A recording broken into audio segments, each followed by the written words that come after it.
Olá galera, tudo bem? Mais um vídeo para vocês aqui. Vamos falar sobre a história da sexualidade e os motivos aí as quais a síndrome de Rebeca, toque, o ciúmes retroativo desenvolvem no ser humano. Vocês vão ver que o superego começa a entrar em conflito com o outro superego. O que é o superego? É uma personalidade desenvolvida fora da barriga da mamãe. O id é a personalidade formada dentro da barriga da mamãe. São choros, prazer, vontade de comer, vontade de dormir, prazeres, impulsos, enfim. E o superego, como eu disse, é formado fora, que é leis morais, normas, crenças, ética, o que é certo, o que é errado. O superego é o juiz, é o que afirma, julga, aponta o que pode e não pode. Então, o superego de pessoas de décadas atrás, uma sociedade burguesa, depois uma sociedade da época vitoriana, né, do Renascimento, começa a chocar com o superego da idade moderna, da época do Wi-Fi, né, da época do feminismo e do machismo, da época que todos têm direitos. E aí começa o choque. Quando olhamos para trás, vemos a história da humanidade, a história antiga, né, que a história é feita para ser estudado, lido, podemos ter uma noção por causa da síndrome de Rebeca atingir e fazer sofrer as pessoas. E aí entra os costumes do tempo antigo e do tempo de hoje. Freud, nas conferências da psicanálise, né, de 1901 a 1910, ele afirma que não há nada de obsoleto no DNA, na mente do ser humano. Tudo estará fazendo parte de nós, ou seja, os nossos DNAs, a nossa formação de gene, vem lá dos nossos ancestrais, ainda está aqui, não apenas de pais e avós, mas de pessoas de diversas civilizações, tanto crenças, culturas, biologia, DNA, crenças sociais, está interligado dentro do ser humano. Não há nada que é obsoleto na mente, no inconsciente e no corpo humano. E as coisas começam a desenhar de uma forma diferente quando a igreja, né, o catolicismo pega a sociedade, né, e faz o concílio de Trento. E aí começa a fazer umas normas de controle social e começa aí a dar alguns pitacos na sexualidade humana. E aí começa aí a modelar o comportamento humano. Como é uma figura de uma mulher para casar, como é uma figura de uma mulher apenas para ter relações sexuais. E a mulher olha um homem também, aquele homem provedor, pai dos seus filhos, aquele homem que irá proteger, e ela tem um olhar de um homem cafajeste, canalha, aquele irresponsável. E aí começa a vir a formação de superego. E no manual do Concílio de Trento, tá lá um manualzinho que a igreja começa a entrar nas relações íntimas dos casais das pessoas, falar o que pode, o que não pode. E na cartilha, no livrozinho, tá lá como faz sexo anal, oral, e aí começa aí a interferir nas intimidades das pessoas. Então o Concílio de Trento começa a criar aquela situação que fala da filosofia histórica, filosofia política, filosofia da religião, o que é o sagrado e o que é o profano. Algumas normas religiosas colocam que a igreja é o sagrado, o sexo sagrado é este: matrimônio, marido e mulher. O sexo fora é a relação profana, é a promiscuidade. E aí começam as questões outras formadas do superego. Então foi passando os séculos, as décadas, até que houve um choque cultural. Hoje as mulheres, para serem amadas, para serem vistas, desejadas e as pessoas casarem com elas, elas têm que ser uma máquina de produção. Tem que ser inteligentes, tem que ser mulheres que têm um corpo definido, padronizado. E no século passado as mulheres não eram vistas deste modelo. As mulheres eram vistas como mulheres carinhosas, afetuosas, mulheres do lar, mulheres que cuidam do seu marido e cuida dos seus filhos. Viu a diferença de escolha lá atrás com a escolha de hoje? E aí o superego começa a entrar em conflito com esses dois comportamentos totalmente extintos. E na época, a questão de beleza era um dos últimos fatores que poderia escolher uma mulher para casar e ter os seus filhos. A questão de beleza era um outro.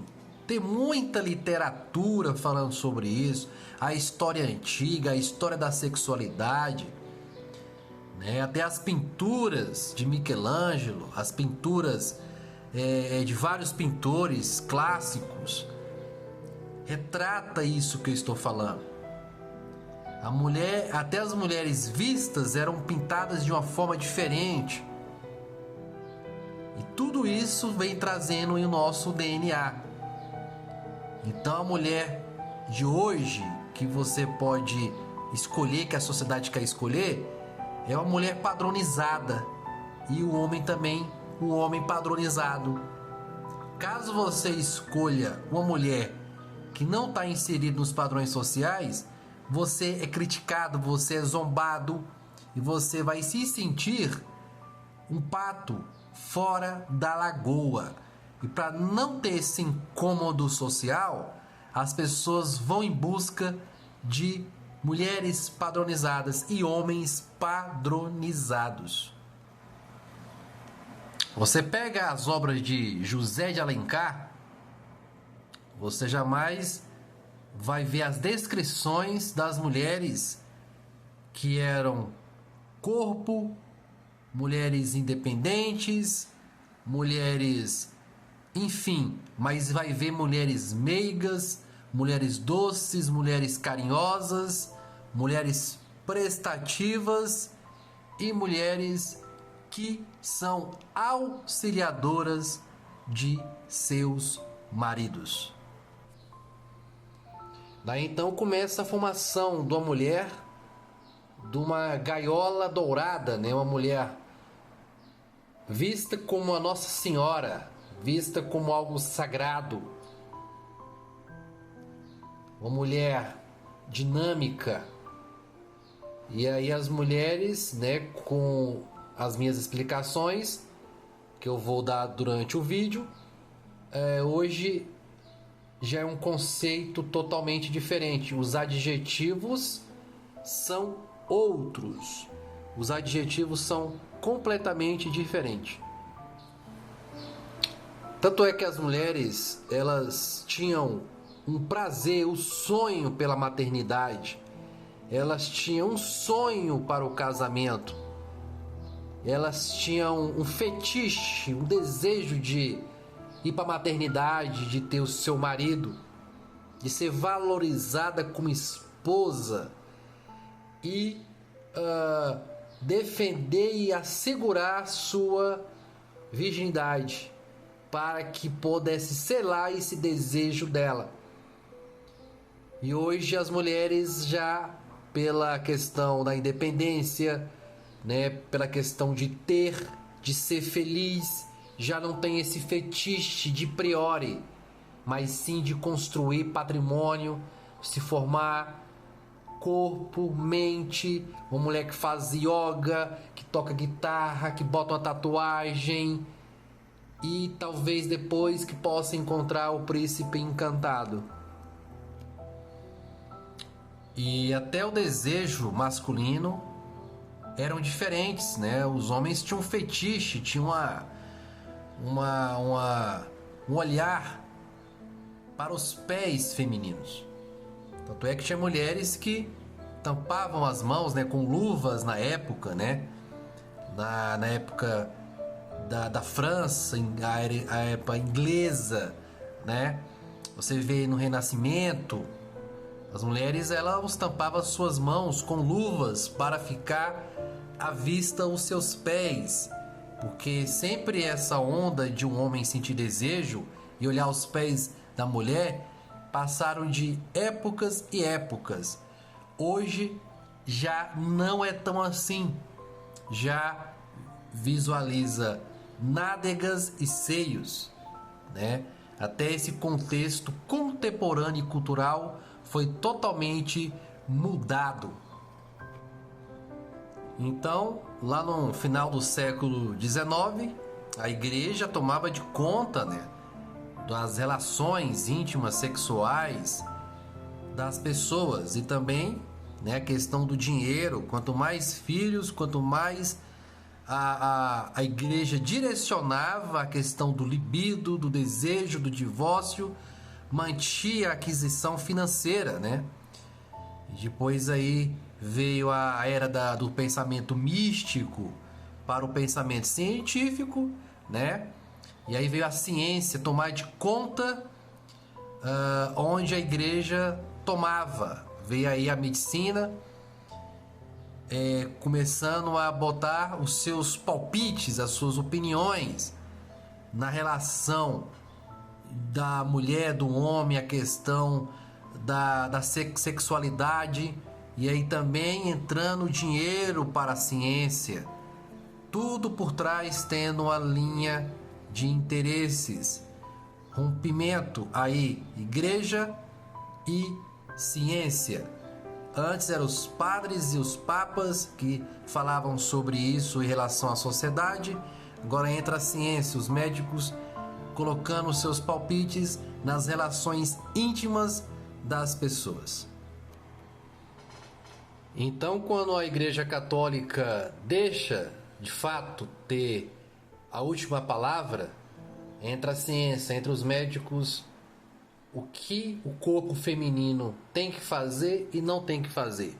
Daí começa a nascer o pensamento burguês, daí começa a vir a burguesia, e aí começa aos poucos aí nascendo a liberdade feminina, o pensamento feminino. E aí começa uma outra era, né? E aí a sexualidade começa a tomar outros patamares nas classes sociais do indivíduo. E ainda na questão do mundo burguês, ainda prevalece o sonho da mulher em ser mãe, de engravidar, de gerar filhos. E aí, repito, né, as mulheres do século hoje não é isso de priori, mas sim a questão financeira, a questão de estabilidade econômica. Mas ainda a mulher era do lar na época. E aí começa a entender o grau da evolução do transtorno da síndrome de Rebeca. Quando a mulher começa a ter a sua liberdade financeira, econômica, um livre pensamento, né? Que aí vem aí a grande Simone de Beauvoir. Simone de Beauvoir, né, foi uma grande filósofa aí, com os pensamentos da liberdade da mulher, expressão, enfim. Então as mulheres, elas cuidavam da mente, do corpo, voltada para o casamento. Elas sonhavam em ter um esposo, um lar, né? Ela cuidava do corpo dela para que ela pudesse ser bem escolhida para o casamento. Infelizmente hoje a gente não vê assim. Até Freud falou sobre isso na sua teoria da sexualidade, né? Que tanto o homem, tanto a mulher cuida do seu corpo, dos seus vestimentos para as relações sexuais, não para o casamento como era antigamente. Segundo Freud, a nossa humanidade, a nossa vida, o que move o mundo é o sexo, é a sexualidade. Por isso que muitas vezes as pessoas estão na academia, estão se cuidando para ser bem visto para a área sexual. Diferentemente da época da burguesia e do século XIX, onde as pessoas faziam de tudo para ser vista e escolhida para formar uma família para o casamento. Então as mulheres sofriam muito, né, com a questão de repreensão, que significa punição, proibição, castigo, por ela escolher determinadas funções, inclusive entregar seu corpo para qualquer passante. E para o homem sempre foi, já era algo natural, né? Principalmente um burguês que tinha uma vida financeira muito estável, ele ia frequentar bordéis. E aí vinha as seleções de mulheres da rua, mulheres de bordéis, as raparigas, né, as mulheres promíscuas e essas mulheres de casamento, mulheres de você construir uma família. E hoje, com os tempos mudaram, não era assim. Isso não é da minha cabeça, estou falando de algo histórico. Tem muitos vídeos, livros, fotos, artigos falando sobre isso. Imagina, aí cada um começa a ter seus transtornos emocionais. Toque, depressão, síndrome de Rebeca. Enfim, aí começa a cair dentro dessas histórias. Pessoas ciumentas, apegadas, apego. Imagina o caos que hoje está dando em nossa sociedade moderna. E aí, terminando o século XIX, a mulher, né, teve a repreensão, o homem continua a sua vida normalmente. E aí começam a vir as primeiras revistas pornográficas lançadas pelos franceses, né? E a qual era vendido em alguns lugares que só os homens tinham acesso. E os grandes barões de café aí frequentavam os seus bordéis. E aí a época da sífilis, né, que devastou, né? E aí começa o final aí do século XIX para o século XX, aonde começaram a vir os bordéis, né, mais luxuosos, começaram a vir champanhes e geralmente das ideias dos franceses, né? E aí começa a valorização, a erotização de uma mulher que não era para o casamento e o romance da mulher para o casamento. E as mulheres, outra visão, vendo um homem. Por isso que a mulher vê o homem como protetor, o homem que pensa em casar, o homem que ela gosta, que ela escolheu amar. E por isso que o ciúmes retroativo para a mulher é diferente do ciúmes retroativo do homem. A mulher, ela vai para a parte mais romântica, vai para a parte mais de desejo. Se ela descobrir que o homem que ela escolheu para casar, namorar, tem um futuro de verdade, ela descobrir que este homem amou alguém,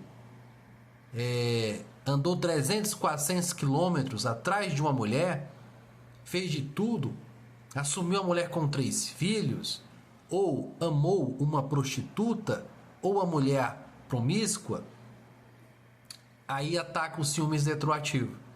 Agora, em casos de relações sexuais, muitas vezes a mulher não interessa. E o homem é ao contrário um pouco da mulher. É o número de parceiros sexuais, o DNA instalado da civilização, né? Quanto mais você tem parceiros sexuais, a sua história sexual for mais do que eu imagino, o seu valor é perdido.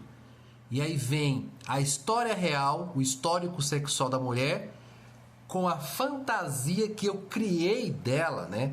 Como diz Jacques Lacan, o grande psicanalista, psiquiatra francês, né? Que aí chegou à teoria lacaniana. Ele fala que quando nós encontramos uma pessoa, a gente não amamos a pessoa de priori em si. A gente não se apaixona pela pessoa em si. Nós criamos uma imagem daquela pessoa e nós apaixonamos pelaquela imagem.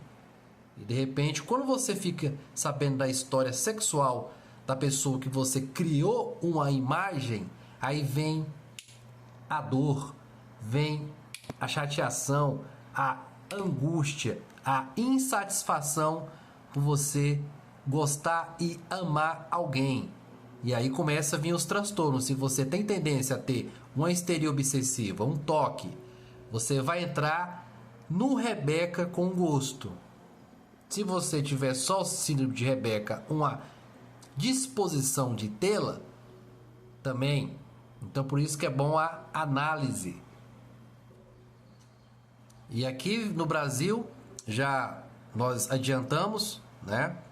Na era Getúlio Vargas, Getúlio ainda incentivou, né, a questão da mulher do lar, a mulher de casa, a mulher casada. E aí só influencia mais essa questão. Tanto é que Getúlio Vargas trouxe muitos direitos para as mulheres do lar, né? Dia das Mães, leis trabalhistas que protege a mãe, a maternidade, né? O leite materno. E começou a valorização da mulher, da mãe, da mulher que sempre visualizou um lar. E aí a discriminação da mulher promíscua, da mulher que não pensa em criar uma família de priori. Daí começa as histórias, a biografia da humanidade. E no Brasil foi atingido aí desde as classes da era Vargas. Somente você lê os livros de história que você vai me compreender. E a ideia de Getúlio Vargas, né, a mulher em casa, a mulher criar os filhos, educação e as guerras mundiais, né? Que as pessoas que eram casadas, a mulher ficava em casa, né, auxiliavam a sua sogra, a sua mãe, os seus filhos, dava o apoio, rezava pelos seus maridos que estavam em combates. E aí tanto a Primeira Guerra e a Segunda Guerra Mundial. E aí foi instalando na gente uma mulher auxiliadora, uma mulher sagrada. E a mulher que não tinha um marido com uma certa idade, ela totalmente discriminada. E dificilmente um homem olharia para ela como uma mulher de família. E aí começam os problemas e os caos sociais e psicológicos da humanidade. E aí já no final da era Vargas, né, o homem já começava a ir para o bordel, né? o operário, o barão, enfim. E até as cartilhas, né, da educação, e até da questão da saúde na época de Vargas, tinha uma cartilha para as mulheres e outra para os meninos, né? A cartilha para os meninos era maior do que as meninas, né? E ainda era visto ainda o sexo ainda de uma forma sagrada, a mulher para casar. E aí veio a ideia inglesa que o homem tinha também uma mulher para casar e uma mulher de bordel. Tanto é que quando a mulher quer para casar, a mulher ela tinha suas vestimentas longas, enfim, e eram adaptados os maridos pegarem as suas esposas e se afastarem da sua família, né? Justamente por uma questão de ruptura e a questão de tirar a virgindade dessa mulher. Isso é tudo questão histórica, que vai aí introduzindo em canções, e aí começa a atingir o cinema, a música e o teatro. E vai introduzindo essa questão. Enquanto o homem é olhado como algo livre, que ele pode casar, ele pode ir pro bordel, ele pode, quando ele cansar do bordel, encontrar uma mulher que queira casar com ele, a mulher passou pela época de repreensão, né? E os homens sempre acharam que as mulheres para casar não sabiam de absolutamente nada, que ele tinha que ensinar a ela fazer sexo. Agora fica mais explicado porque o pavor de alguns homens, porque esse filme de Rebeca não é só por um motivo, é por vários. Agora fica explicado, porque tem homens que ficam com medo, né? Uma mulher que ele gosta, uma mulher que ele se apaixona, ele tem medo que essa mulher possa ser associada a uma mulher promíscua, né? E aí quando ele começa a gostar, quando ele começa a ter um encanto a mais por essa mulher, aí vê a necessidade dele de ter um interesse pelo passado dela.